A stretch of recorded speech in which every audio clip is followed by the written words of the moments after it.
নমস্কার, সমস্ত ব্লকে সকলকে জানাই স্বাগত। 25শে ডিসেম্বর চলে গিয়েছিলাম চাপড়া খ্রিস্টীয় চার্চে। আর এই গোটা চার্চটাকে সুন্দরভাবে সাজিয়ে তোলার দায়িত্ব পড়েছিল আমার বন্ধু জিতের উপর। তো ও কেমন সাজিয়েছিল সেটা দেখার জন্য আমি ভীষণ এক্সাইটেড ছিলাম, যে কারণে দেরি না করে একদম প্রথম দিনকেই চলে গিয়েছিলাম।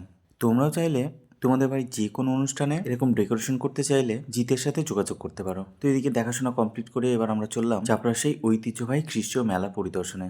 মেলায় গিয়ে প্রথমেই ভাইকে বললাম, চল বন্দুক চালিয়ে দেখা কিরকম এম করতে পারিস তুই। তো রীতিমতো প্রাইজও পেয়েছিল, বিরাট বড় বড় সব প্রাইজ দেখতেই পাচ্ছ তোমরা। তারপরে আমাদের যা কাজ, পেট পুজো করতে চলে গেলাম। প্রথমে ফুচকা খেয়ে নিলাম। কমেন্টে জানিও তোমরা হাইয়েস্ট কটা ফুচকা খেয়েছো এক জায়গায় দাঁড়িয়ে। যদিও আমার সেরকম কোনো রেকর্ড নেই, আমি ঠিক ফুচকা লাভার নই। আর তারপর একটু ঘোরাফেরার পর চলে গিয়েছিলাম জিলাপির দোকানে, কারণ এই মেলায় এসে জিলাপি না খেলে যিশু পাপ দেবে, তাই জিলাপি খাওয়াটা ম্যান্ডেটরি। আর এই যে মেলার আর একটা জিনিস, যেটাকে আগে দূর থেকে বহুবার দেখলেও খাওয়ার সাহস পাইনি, কিন্তু এদিনকে জিতের ইচ্ছায় ট্রাই করেছিলাম। বিশ্বাস করুন, দ্বিতীয় আর কোনোদিন এটাকে মুখে দেবো না।